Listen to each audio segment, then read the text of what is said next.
Bonjour et bienvenue dans cette nouvelle vidéo de Drôme à économie. J'ai demandé sur ma page Facebook quel thème vous vouliez aborder en premier et le protectionnisme a gagné d'une courte tête. Nous allons donc voir ensemble le protectionnisme. Le protectionnisme est une politique économique interventionniste consistant à protéger les producteurs d'un pays contre la concurrence internationale.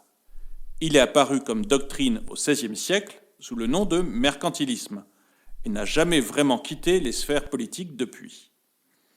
C'est pourtant un système qui a entraîné la Grande Dépression des années 30 et qui favorise une minorité au détriment du reste de la population. C'est aussi l'un des rares sujets sur lesquels les économistes sont d'accord. Selon une étude de Harvard, 93% d'entre eux pensent que le protectionnisme réduit la qualité de vie générale. Prenons un exemple. On ne fabrique presque plus de chemises en France. Elles sont faites majoritairement en Asie.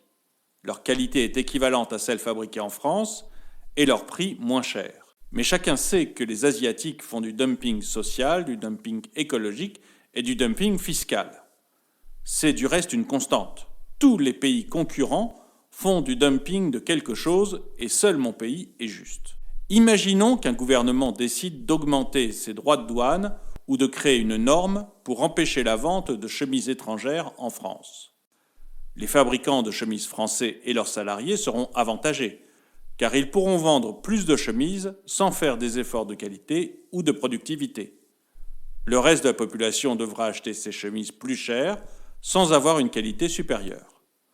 Le protectionnisme profite donc à celui qui est protégé, le fabricant, au détriment du reste de la population.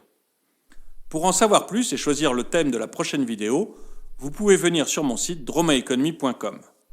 En attendant, merci d'avoir regardé cette vidéo, partagez-la, mettez un grand pouce vers le haut et abonnez-vous. Vous pouvez également me suivre sur mon site, sur Twitter et sur Facebook.